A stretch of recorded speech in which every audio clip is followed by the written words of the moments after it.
Así es como suena la voz de la jugadora 67 del juego del calamar en español latino.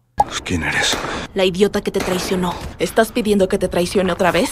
No, por favor. Deja de temblar, imbécil, o morirás si te ven. Jugaremos, muévete luz verde. En castellano. ¿Quién eres? La zorra que te traicionó. ¿Quieres que vuelva a apuñalarte por detrás? No, por favor. Estás cagado de miedo. Si te empujo, mueres. Luz verde, ya puedes correr y parar. En inglés. The bitch who stabbed you in the back. Want me to stab you in the back again? Don't.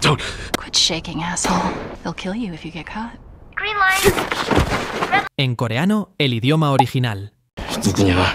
네 뒤통수 치면 지금한테 더 쳐줄까 네 뒤통수? 하지 마, 제발. 떨지 마 병신아. 그러다 걸리면 죽어. 오공항